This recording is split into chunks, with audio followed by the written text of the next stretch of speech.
الحمد لله نحمده ونستعينه ونستغفره ونؤمن به ونتوكل عليه ونعوذ بالله من شرور أنفسنا ومن سيئات أعمالنا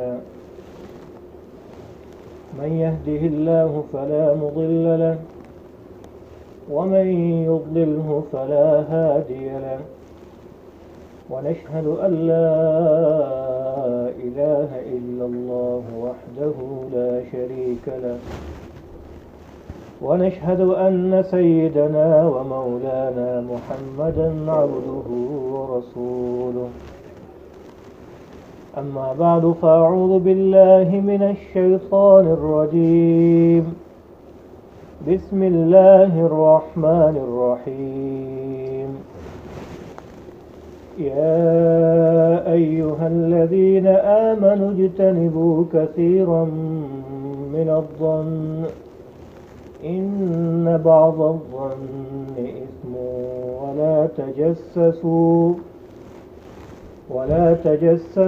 ولا يغتب بعضكم بعضا أيحب أحدكم أن يأكل لحم أخيه ميتا فكرهتموه واتقوا الله إن الله تواب رحيم صدق الله مولانا العظيم. میرا انتہائی قابل احترام دوستوں بزرگوں، حضور پاک صلی اللہ علیہ وسلم نے اپنے صحابہ سے اور خاص طور پر اپنے خادم خاص حضرت عبداللہ بن مسعود رضی اللہ تعالیٰ عنہ سے ارشاد فرمایا تھا کہ میرے سامنے دوسرے صحابہ کی برائی، ان کا تذکرہ مت کیجیے کہ اس کی وجہ سے میرے دل میں ان کے لیے نفرت پیدا ہو جائے یا کوئی داغ پیدا ہو جائے. اگر میں ان سے ملوں تو میرا سینہ ان کے لیے صاف ہے. یہ بات آپ نے حضرت عبداللہ بن مسعود رضی اللہ تعالیٰ عنہ سے ارشاد فرمائی. یہ آپ علیہ الصلوۃ والسلام کے خادم خاص تھے اور آپ کے نالین مبارک وہ اٹھایا کرتے تھے، خدمت کیا کرتے تھے، آپ کے لیے تکیہ لگایا کرتے تھے. خاص خادم تھے، اس لیے آپ کو صاحب النعلین بھی کہا جاتا ہے. صاحب النعلین مطلب جوتوں والا آدمی، جو آپ علیہ الصلوۃ والسلام کے جوتے مبارک ہر جگہ سیدھے کیا کرتے تھے، اٹھا لیا کرتے تھے. یہی خدمت تھی.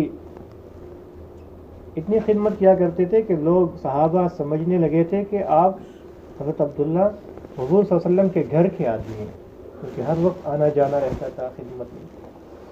اس کی بدولت اللہ تعالیٰ نے ان کو بہت بڑا علم دیا تھا، بہت بڑے فقیہ گزرے ہیں. اور خاص طور پر امام ابو حنیفہ رحمۃ اللہ علیہ کا جو مسلک ہے تو اکثر مسائل حضرت عبداللہ بن مسعود رضی اللہ تعالیٰ عنہ کے احادیث سے لیے گئے. بہت بڑے فقیر گزرے. تو ان سے عرض کیا کہ میرے سامنے لوگوں کی، کیونکہ اکثر دیکھا گیا ہے جو بندہ خاص خدمت کرتا ہے، خاص تعلق ہوتا ہے کسی بڑے کے ساتھ، تو وہ کبھی کبھی دوسروں کی باتیں بھی بیان کرنے لگ جاتا ہے. تو ان سے فرمایا آپ بھی اور دوسرے صحابہ بھی میرے سامنے کسی اور کی باتیں بیان نہ کریں. یہ بات سمجھنے کی ہے کہ کسی کی بات کسی اور کو بتانا اس کی کئی صورتیں ہو سکتی ہے. مثلا آپ نے کسی کی کوئی برائی دیکھ لی اور اس کے ساتھ ہمدردی کرتے ہوئے، اس پہ رحم کھاتے ہوئے آپ جا کر اسی سے ہی بات کرتے ہیں کہ میرے بھائی، میرے دوست، یہ بات میں نے دیکھی تھی جو آپ نے کی تھی یا کہی تھی، یہ اچھی نہیں ہے، شریعت کے خلاف ہے، یا مناسب نہیں ہے اس کو سمجھا دیتا ہے بندہ،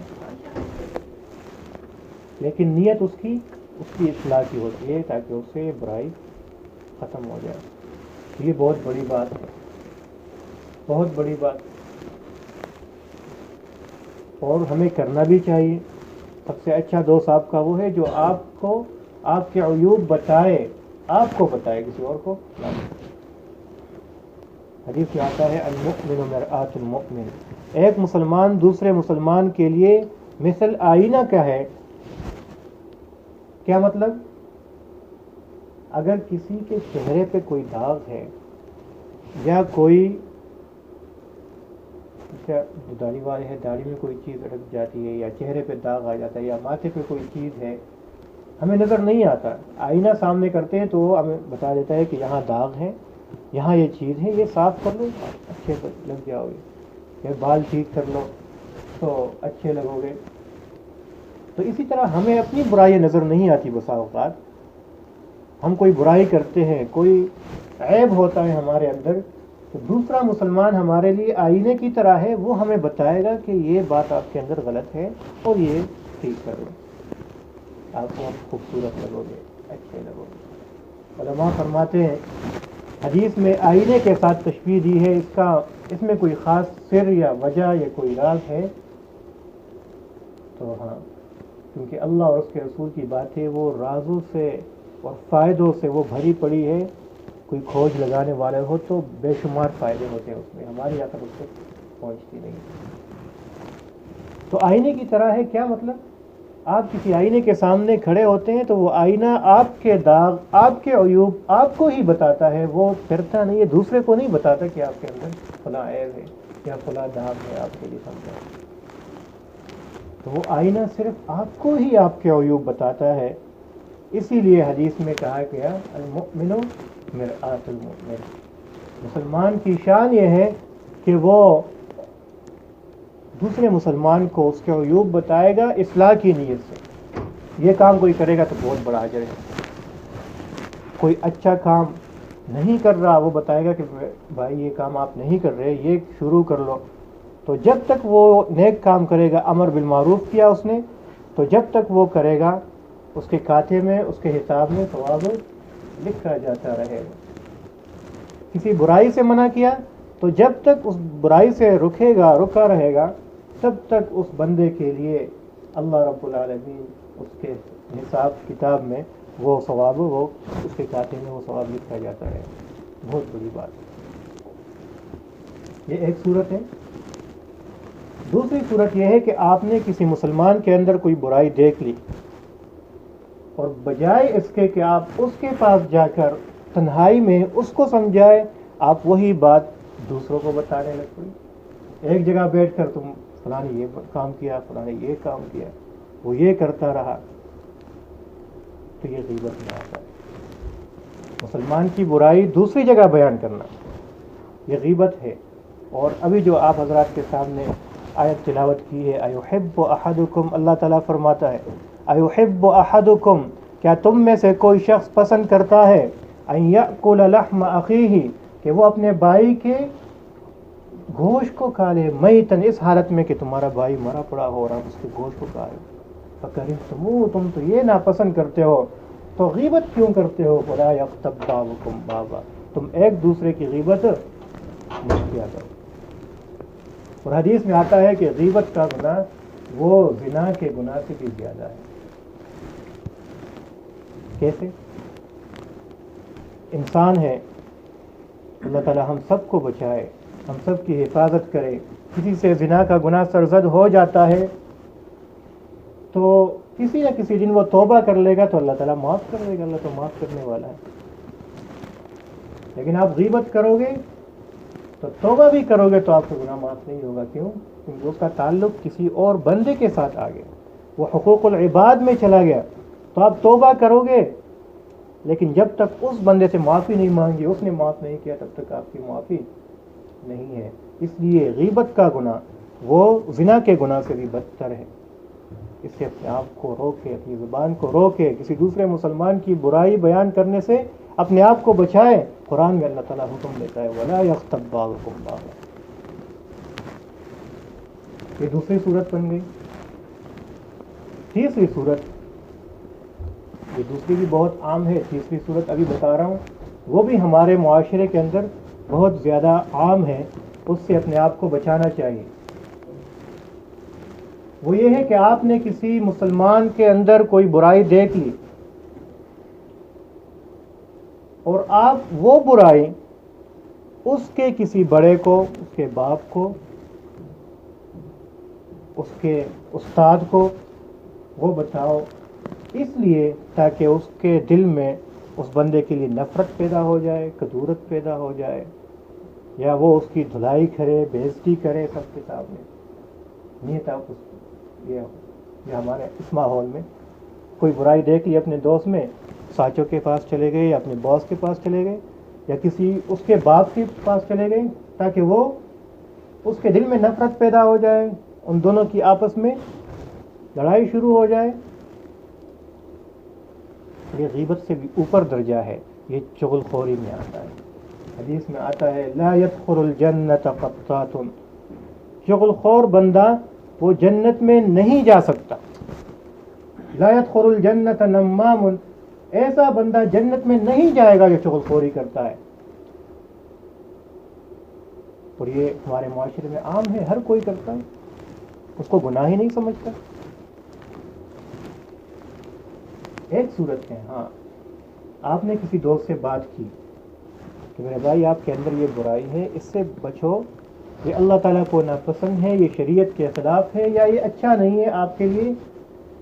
اس نے آپ کی بات کو ٹال دیا یا اگنور کر دیا، اور آپ کے دل میں صحیح معنوں میں اس کی اصلاح کی فکر ہے، اس کے بڑے سے بات کی کہ شاید وہ اس سے بات کرے اور وہ ٹھیک ہو جائے، پھر انشاءاللہ اللہ تعالیٰ آپ کو اس کا اجر دے گا. لیکن ایسا ہوتا بہت کم ہے. اس کا فرق کرنا بڑا مشکل ہے کہ آپ بات بتا رہے ہو کسی اور کو، کہ آپ کے دل کے اندر کوئی ذاتی دشمنی تو نہیں، کوئی ذاتی رنجش تو نہیں.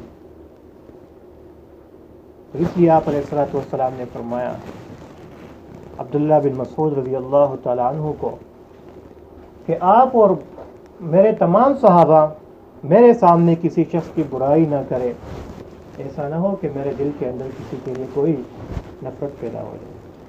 کیونکہ آپ کے سامنے کسی کا تذکرہ ہوگا، پہلے تو حکم یہ ہے کہ بغیر ثبوت کے، بغیر تحقیق کے اس پہ یقین کر لینا یہ ناجائز ہے. آپ نے کسی کے متعلق کوئی بات سنی اور بغیر تحقیق کے آپ نے اس پہ یقین کر لیا اور آپ نے اسے ایسا ہی سمجھ لیا، اس سے ممانعت آئی. لیکن آپ کو یقین نہیں بھی ہے، آپ نے بات سن لی، آپ کے دل میں آ رہا ہے کہ سچ ہوگا یا جھوٹ ہوگا، پھر بھی اس کا تھوڑا بہت اثر ہوتا ہے دل میں اس شخص کے متعلق. کیونکہ جو بات کان کو لگتی ہے اس کا اثر دل میں ضرور ہوتا ہے، تھوڑا ہو بلا اثر ضرور ہوتا ہے.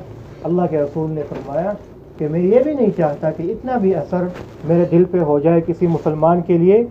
میں چاہتا ہوں میں باہر آؤں، مسلمانوں سے ملوں، صحابہ سے ملوں، اور میں سلیم الصدر ہوں. حدیث میں سلیم الصدر کے الفاظ آئے ہیں کہ میرا سینہ سب کے لیے صحیح اور سالم ہو، کسی بھی قسم کی داغ اور نفرت اور کدورت سے میرا سینہ محفوظ ہو. اس لیے آپ کا معاملہ تمام صحابہ کے ساتھ ایسا تھا کہ ہر صحابی وہ یہ سمجھتے تھے کہ آپ علیہ الصلوۃ والسلام کی مجھ سے سب سے زیادہ محبت. جس سے بھی ملتے تھے تو سینہ صاف، کوئی نفرت نہیں ہے، تو ہر ایک سے محبت سے مل رہے اور خوش اخلاقی سے مل رہے، ہر ایک کو پیار دے رہے. تو ہر ایک کہتا تھا اللہ کے رسول کی مجھ سے سب سے زیادہ محبت ہے. ایک واقعہ حدیث کی کتابوں میں آیا ہے، حضرت عمر ابن العاص رضی اللہ تعالی عنہ ایک مشہور صحابی ہے، بہت بڑے مدبر، جن کے ہاتھوں اللہ تعالیٰ نے شام کو فتح کیا، فاتح شام ان کو کہا جاتا ہے. ایک غزوے پہ تشکیل ہو گئی ان کی، اللہ کے رسول نے بھیجا. اس نے کوئی ایسی تدبیریں وہاں پر اختیار کی کہ مسلمانوں کو بڑا نفع ہو گیا. واپس آتے ہیں، اللہ کے رسول کے سامنے بیٹھتے ہیں، یا رسول اللہ میں تو گیا تھا اور ایسی تدبیر اختیار کی اور اس کے نتیجے میں یہ اللہ تعالیٰ نے کیا. آپ بڑے خوش ہوئے، اس کی بڑی تعریفیں کی. حضرت عمر بن العاص رضی اللہ تعالیٰ عنہ کے دل میں آیا کہ اللہ کے رسول صلی اللہ علیہ وسلم کی مجھ سے سب سے زیادہ محبت ہے، کیونکہ اتنی تعریفیں کی، اتنے خوش ہوئے، اتنے اچھے طریقے سے ملے. چلو پوچھ لیتا ہوں اور ان کی زبان سے بھی سن لیتا ہوں کہ عمر بن عاص مجھے آپ سے سب سے زیادہ محبت. اس نے پوچھا یا رسول اللہ آپ کو سب سے زیادہ محبت کس سے؟ سب سے زیادہ محبت آپ کو کس سے؟ ان کے صحابہ پوچھتے تھے، ان کے اندر پوچھنے کا. اللہ کے رسول صلی اللہ علیہ وسلم وہ جواب سے منتظر ہے کہ اب میرا نام آئے گا، کیونکہ اتنے اچھے طریقے سے یا رسول اللہ آپ کو سب سے زیادہ محبت کس سے؟